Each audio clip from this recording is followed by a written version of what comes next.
Na mtazamaji, sasa tunageukia mada yetu ambayo ni muhimu. Tunazungumzia bei ya mafuta. Je, inaathiri vipi gharama ya maisha hapa nchini au hata bei ama gharama ya kufanya biashara? Kwa sababu pia wafanyi biashara wameathirika. Ukiona maduka mengi yamefungwa kutokana na kwamba hakuna uchukuzi unaoendelea, ni kwa sababu ya athari za bei ya mafuta. Na wale wasafirishaji, iwe ni matatu, iwe ni sekta ya kusafirisha bidhaa, wote wakiwa wameingia katika hali ya kugoma. Pia kuna wafanyi biashara ambao wanahusika katika kuingiza bidhaa kutoka nje. Baada ya kuingiza bidhaa, wanatengeza bidhaa tofauti ambazo wanazisambaza na kuwauzia wananchi. Je, mafuta akiwa yameongezeka, kuna mfanyi biashara na kiwanda chake pengine Mombasa, akiwa analeta bidhaa ambazo amekamilisha kuzitengeza kutoka Mombasa, anaziuza Ruiru au anauza Turukana. Je, bei ya mafuta inamwathiri katika kusafirisha biashara hizi au la? Ndio mada ambayo tutataka tuizungumzie hii leo, na tumepata bahati kuwa na mgeni wetu Caroline Munyoki ambaye ni mfanyi biashara na vile mkurugenzi mkuu wa Fahari Roofings. Ni moja ya bidhaa ambazo zinatumika kwa umuhimu sana na watu wa tabaka mbalimbali, iwe ni watu wafanya kazi za kiwastani, watu wenye uwezo, wasiokuwa na uwezo, kwa sababu bidhaa za mabati ni bidhaa ambazo zinatumika kwa urahisi kwa wale ambao wako katika masuala ya ujenzi. Tutaka tujue, je, kuongezeka kwa bei ya mafuta au hali ya biashara kwa sasa hivi hapa nchini iko vipi katika masuala yao? Pia hapa studioni tuko naye Martin Chomba, mchanganuzi wetu wa masuala ya uchumi, pia vile ni mwenyekiti wa wale washikadau wanaohusika katika uuzaji wa mafuta. Bila shaka ni swala ambalo linamkera, linamhusu ndani kwa ndani. Amekuwa nasi toka jana na amefanya muda kuwa nasi. Karibuni sana katika studio. Nafikiri tutakuwa na wakati mwepesi kuzungumzia tu yale matatizo yaliyoko hapa sasa. Nianze nawe Bwana Martin Chomba, haswa kufuatia yale yaliyojiri jana. Mwanzo kikao kile ambacho waziri Opiyo Wandayi pamoja na waziri Chirchir walikuwa na wawekezaji katika sekta tofauti, manake si matatu peke yake. Kuna wale wasafirishaji wanahusika katika kusafirisha bidhaa na kadhalika. Hisia zako zilikuwa ni zipi? Kwanza kwa kuona mtazamo wao kwamba hakuna maelewano, na pengine kuna wengine hata kwenye mtandao wanaona kwamba waziri alionekana kana kwamba hafahamu kwa undani kile ambacho alistahili kuwaambia washikadau na hata kwa taifa. Hisia zako za moja kwa moja.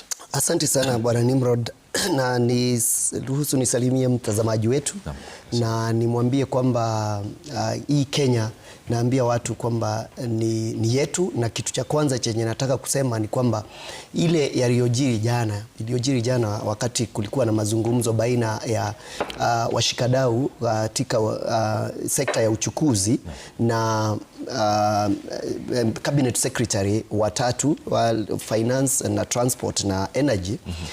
Kitu cha kwanza ni kitu cha muhimu appreciate ama kukubali kwamba Kenya tuko mahali pazuri sana, kwamba tunaweza kuwa kwamba watu wanaketi, serikali na wafanyi biashara kuna hiyo uhuru, na hiyo ni kitu cha kujivunia kama nchi. Ingawaji mambo ni magumu, kuna vitu tu tunaangalia tunasema kwamba hichi ni kitu tunafaa kusema kwamba ni kitu kizuri na tusipoteze.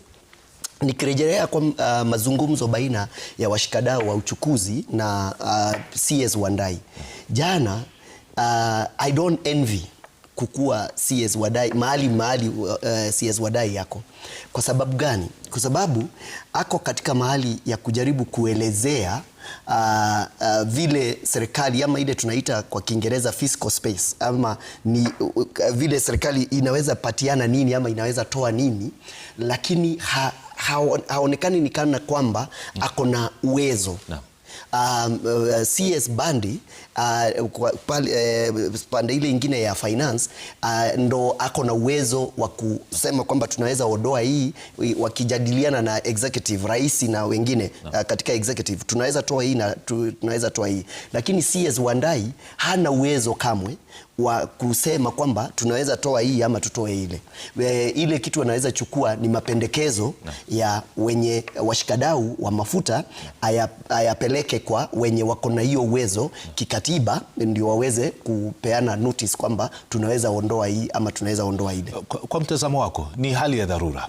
Unahisi pengine jambo lingine la muhimu lingekuwa pengine ni la kuita baraza la mawaziri kwa dharura, na ni kikao ambacho pengine naibu rais, hata kama rais hayuko nchini, aweze kuonyesha taifa kwamba tunatamani kuondoa hii tatizo ambao mko nayo kama wananchi, ndiposa hamaki kidogo zipungue? Kwa sababu kutoka jana, ikiwa kauli washikadau wanaweza kusema pale pale hadharani wakati waziri yuko pale kwamba hatujakubaliana na kwamba tunaendelea na mgomo, ni ishara kwamba wamefikia kiwango ambapo hakuna mashauriano yanaweza kuendelea isipokuwa kusikiza viongozi wengine wakubwa. Kabisa, nakubaliana na wewe 100%. Kwa mtazamo wangu kutoka ile tunaita governance perspective, wakati mambo kama haya yamefanyika, nilitazamia kwamba ndio hamaki za watu zishuke na waone ni kana kwamba serikali inafikiria na inatafuta namna ama njia bandala ya kuondoa uchungu. Ni kwamba tungepata vitu viwili vingefanyika. Baraza la mawaziri lingekutana immediately ndo waweze kujadiliana tunaweza fanya nini, wananchi wanasema nini, economy yetu. Ndio ukweli wa mambo ni kwamba bei ya mafuta inafaa kuwa hivi, lakini ukweli wa mambo ni kwamba nayo economy ama uchumi wetu uko namna hii, lakini waweze kukaa chini. Jambo la pili zenye nilikuwa natarajia nitaona ni kwamba representative wa watu, wakilishi wa watu, bunge la Kenya lingekuwa na hata ile tunaita informal meeting. Hata kama bunge haijarudi, wabunge wangekusanyika. Saizi wote wako kimya, na hiyo ndio shida yangu kubwa. Ni kana kwamba mwananchi anajihisi ako peke yake katika hii giza, ilhali kuna wakilishi wa wananchi. Wanafaa kukuwa wamekutana, wameongea, wametoa sauti na mwelekeo, ndio Wakenya wasianze kukua ni kama wanaenda peke yao na hawajui wanaenda. Unahisi huko kutokujali kwa viongozi baadhi yao ndio pengine kunazidisha joto? Hiyo ndo inapelekea bunge sasa hivi malipo anayopata katika matumizi ya gari yake yanalipwa na mlipa ushuru kabisa. Mafuta yakiongezwa hata shilingi 500 atalipiwa tu, atalipiwa na mlipa kodi. Kwa hivyo unahisi kwamba kuna hali ya kutojali, kutomfikiria mwananchi kabisa na kuleta mshikamano. Nikubalie nipeane hii mfano, ni mfano wa chini sana, lakini mwananchi wa kawaida anauelewa. Wakati tunaongea huko mtaani, unasikia saa nyingine unasikia kwamba bwana fulani ameachwa na bibi. Mara mingi unapata kwamba ni shida inapelekea watu wanaachana, lakini hiyo shida mara mingi inakuwaga ni kwamba ule mzee ama ule bwana anakuja jioni, amelewa, amekunywa pombe, anasema nilinunuliwa na bwana Nimrod, nilinunuliwa na mtu fulani, lakini kule nyumbani hakuna kitu aliacha. Na kama ingekuwa ni shida tu, ikuwe kwamba bwana na bibi wanaenda kwa kibarua, wanapata kila mtu 200, wanakusanya, wanagawa hiyo pesa, wanatumia, ni vigumu sana hiyo familia isabaratike. Lakini kikuwa mmoja ndo anakuja jioni anasema amekula, amenunuliwa pombe nini, ule mwingine bibi na watoto watasikia ni kama kwamba hawa hawako na sisi. Ndio the same parallel. Serikali hawa wenye viongozi tumepatia kazi, wakati tunaumia, wakati mwananchi wa kawaida anaumia, hii maumivu inazidishwa na kimya. Kama ungekuja nyinyi wabunge, mkuje mkae chini na wananchi, mtokee, mkuwe na solidarity na wananchi, mseme kwamba wananchi wetu tuko hivi, hali iko hivi kwa sababu ya hivi na hivi na hivi, tunajaribu kutafuta namna ya kufanya hivi na hivi, ndio tuone kama tunaweza toa ile makali ama ile joto ya vile kunafanyika. Mwananchi atajihisi kana kwamba tuko pamoja kwa hii safari. Na nilikuwa nasema jana mara mingi tu nikasema ile kitu inapelekea wananchi kukadhabishwa na hizi maneno zinafanyika, saa nyingine hata si bei yenyewe tu, ni kimya chenye kinaendelea na kuonekana nikana kwamba viongozi wenye wamechaguliwa kuwakilisha mwananchi hawajali hata vile kunafanyika. Kwa sababu saa nyingine wakati mtu anapitia mambo magumu, hata saa nyingine anataka tu mtu wa kumwambia kwamba itakuwa vizuri, tunajaribu hili na tunajaribu hile, tutawaambia na itakuwa vizuri. So wananchi lazima wabunge watokee, watuambie kitu. Asante Bwana Chomba.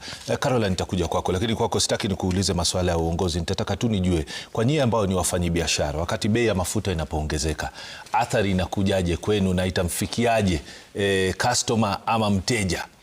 Wakati inakulazimu kwamba kwa bidhaa fulani ambayo unatengeza, iwe ni mabati, iwe ni mkate na kadhalika, wakati unasafirisha kutoka sehemu fulani mpaka nyingine na bei ya dizeli iko juu, bei ya petroli, je, inakulazimisha pia uongeze bei namna gani? Nitakutaka ufikirie hilo alafu utupe majibu, lakini